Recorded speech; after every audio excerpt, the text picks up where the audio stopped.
एक छोटी सी गलती एक नए मिशन को शुरू कर देती है। दोस्तों, एक नई कहानी शुरू होने जा रही है मनी हाइस्ट सीजन 3 की, जहां पैसा तो है लेकिन इस बार मोटिव पैसा नहीं, सिस्टम के खिलाफ एक डिक्लेरेशन ऑफ वॉर है। मैं हूं अंकित वर्मा और आज हम बात करने वाले हैं मनी हाइस्ट सीजन 3 एपिसोड 1 का सीन बाय सीन ब्रेकडाउन। अगर आपने सीजन 1 और सीजन 2 का ब्रेकडाउन अभी तक नहीं देखा है तो episode by episode already available है हमारे चैनल पर, जाके चेकआउट कीजिए। और अगर आप मनी हाइस्ट के फैन हो तो तैयार हो जाइए, क्योंकि अब कहानी और भी ज्यादा इंटेंस होने वाली है। कहानी की शुरुआत रॉयल मिंट के हाइस्ट के 2.5 साल बाद होती है, जहां सबसे पहले सीन में आता है आर्थुरो रोमान। हाँ, वही आर्थुरो जो पहले वो स्टेज था, अब वो स्पेन का एक सेलिब्रिटी बन चुका है, एक पब्लिक फिगर जिसे लोग सर्वाइवर के साथ हीरो भी मानते हैं। स्टेज पर चढ़कर वो लोगों के सामने अपना दर्द भरा एक्सपीरियंस शेयर करता है,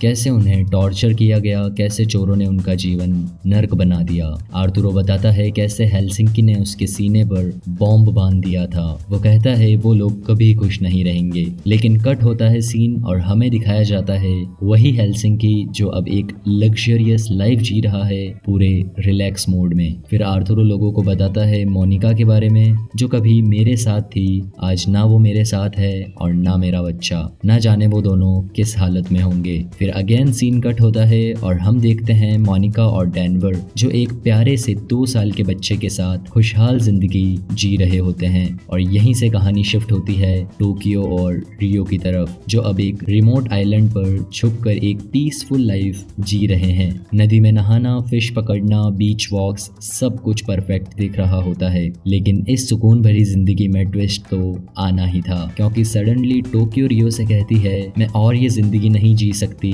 तुम्हारे साथ अच्छा वक्त बिताया, लेकिन मुझे अब अपनी जिंदगी लोगों के बीच जीनी है। रियो थोड़ा कंफ्यूज तो होता है, लेकिन टोक्यो ऑलरेडी डिसाइड कर चुकी थी कि उसे यहाँ से जाना है। वो कहती है उसे थोड़ा वक्त चाहिए अपने हिसाब से जिंदगी जीने के लिए। रियो अपने दिल में सब कुछ समझ चुका था कि टोक्यो अब यहाँ नहीं रुकने वाली। वो अपने छोटे से हट में जाता है और 2 सैटेलाइट फोन्स लाकर एक टोक्यो को देता है और बोलता है मैंने ये फोन्स कैसाब्लांका से लिया था हेलसिंकी की मदद से। ये फोन्स अनरजिस्टर्ड हैं, इसलिए कोई भी हमें ट्रैक नहीं कर सकता। हर 3 दिन में हम 6 बजे इस फोन को सिर्फ 5 मिनट के लिए ऑन करेंगे और एक दूसरे से बात करेंगे। टोक्यो खुशी खुशी फोन लेकर अपने नए सफर की ओर निकल पड़ती है। अब टोक्यो की जिंदगी चल रही थी अपने टर्म्स पर, पार्टीज और रंगीन रातों से भरी हुई, लेकिन इन सब में 3 दिन कब निकल गए उसे भी पता ना चला। शाम के 6 बजे जब फोन ऑन करने का टाइम था, लेकिन टोक्यो ये बात भूल गई थी और जब उसे याद आता है तो वो अपना फोन उठाती है और रियो से बात करने लगती है। लेकिन रियो को इंतजार करते करते 30 मिनट हो जाते हैं और जैसे कि उन्होंने डिसाइड किया था सिर्फ 5 मिनट के लिए बात करना था, बट रियो उसकी फिक्र में फोन को 30 मिनट तक ऑन रख देता है। और यही उनकी सबसे बड़ी गलती होती है, क्योंकि इंटरपोल ने उनके अनरजिस्टर्ड फोन सिग्नल्स को ट्रैक कर लिया था। उन्हें पता चल गया था कि गावला आइलैंड पर एक फोन स्टार्ट हुआ है जो किसी एक और सिटी से कनेक्ट हो रहा है। इस इंफॉर्मेशन को सीधा कर्नल तक पहुंचाया जाता है और अब कर्नल दोनों को पकड़ने के लिए पुलिस भेज देता है। रियो के सामने पुलिस बोट्स आ रही थी, इसलिए वो अपनी हट में जाता है और एक बजूका निकाल के लाता है। और जैसे ही पुलिस की बोट्स आइलैंड के पास आ रही थी, रियो तैयार हो जाता है उन पर शूट करने के लिए। लेकिन जब वो देखता है तो समझता है कि सिर्फ कुछ बोट्स नहीं हैं, पूरा आइलैंड बोट्स से घिर चुका है। और अब वो बजूका को नीचे रखकर अपने आप को सरेंडर करने के लिए तैयार हो जाता है।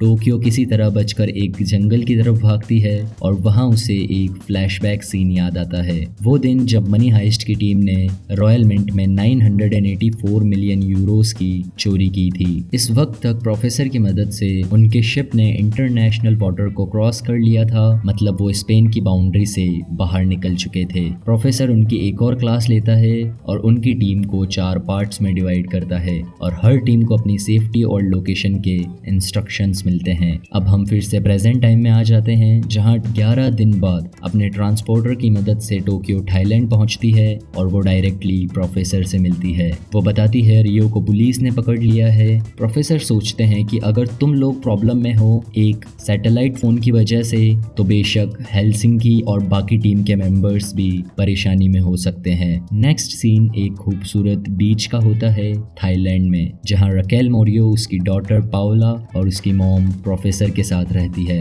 टोक्यो बीच पर पहुंचती है और रकेल को देखकर गुस्सा हो जाती है, उसे गालियां भी देती है। रकेल उसे कहती है, समझाती है, मैं अब तुम्हारे साथ हूँ और मेरा नाम अब लिस्पिन है। प्रोफेसर भी टोक्यो को समझाते हैं, अब सब कुछ सिंपल हो गया है, वो हमारी टीम में है, कोई टेंशन नहीं। इस वक्त रियो को लोकल पुलिस ने अपनी कस्टडी में ले लिया था और उस पे इल्लीगल टॉर्चर चल रहे थे। दूसरी तरफ प्रोफेसर अपनी टीम को दोबारा इकट्ठा करने के लिए एक ट्रांसपोर्टर को कॉल करता है और एक एक करके सभी को अपने पास बुलाता है। डेनवर और मोनिका प्रोफेसर के पास आ रहे होते हैं और हेलसिंकी भी उनके पीछा करते हुए पहुंच जाता है। हेलसिंकी खुशी में इतना एक्साइटेड हो जाता है कि अपने ऑटो को डायरेक्टली पानी में ही गिरा देता है। रात को सबका एक गेट टुगेदर होता है जहां सब लोग डिनर एंजॉय करते हैं। डेनवर प्रोफेसर से पूछता है, इतने साल बाद हमको याद किया, कुछ जरूरी रीजन होगा। तब टोक्यो बोलती है, मेरी वजह से रियो को पुलिस ने पकड़ लिया है और मेरी ही गलती की वजह से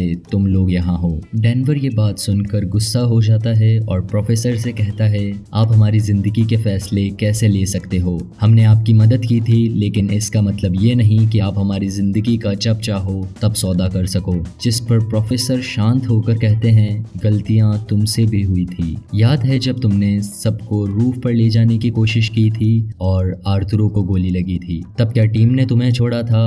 नहीं। और अगर आज हमारा एक मेंबर हमारे साथ नहीं है तो हमारा फर्ज बनता है उसको वापस लाने का। इसी बीच रकेल भी पीछे से आती है और सबको बताती है, मैं भी तुम्हारे साथ हूँ, तुम्हारी टीम का हिस्सा हूँ। डिनर के बाद जब प्रोफेसर बीच पर कुछ सोच रहे थे, टोक्यो वहाँ आती है और पूछती है, हम ये सब कैसे करेंगे प्रोफेसर? जिस पर उनका जवाब होता है, हमारी जंग पुलिस से नहीं है, गवर्नमेंट से है, क्योंकि उन्होंने हमारे बंदे को इल्लीगल तरीके से अपनी कस्टडी में रखा है। अगर ये सब लीगल होता तो ये सब पब्लिक में होता, लेकिन उन्होंने ये सब छुपाया, इसलिए हम डायरेक्टली गवर्नमेंट से जवाब मांगेंगे और इसके लिए हम एक और हाइस्ट करेंगे बैंक ऑफ स्पेन में। टोक्यो पूछती है, क्या इसकी प्लानिंग भी आपकी थी प्रोफेसर? जिस पर वो कहते हैं, नहीं, ये प्लानिंग बर्लिन की थी। और वहीं हमें पास्ट का सीन दिखाया जाता है। प्रोफेसर जब रॉयल मिंट वाली हाइस्ट करने जा रहा था, उससे पहले बर्लिन ने बैंक ऑफ स्पेन में चोरी का प्लान बनाया था, लेकिन तब उस प्लान को किसी वजह से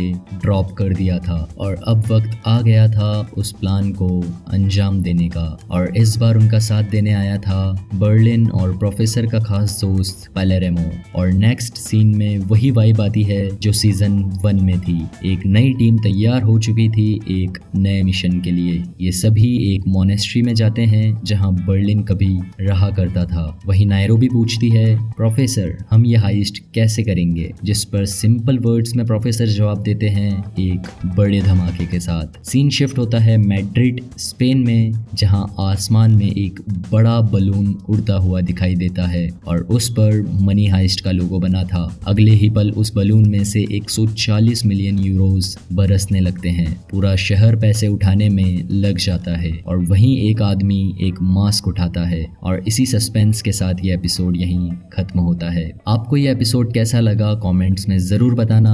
और अगला एपिसोड और भी धमाकेदार होने वाला है, जहां हाइस्ट ऑफिशियली शुरू होने वाली है। मिलते हैं मनी हाइस्ट सीजन 3 एपिसोड 2 के ब्रेकडाउन में। तब तक के लिए टेक केयर, बेला चाओ।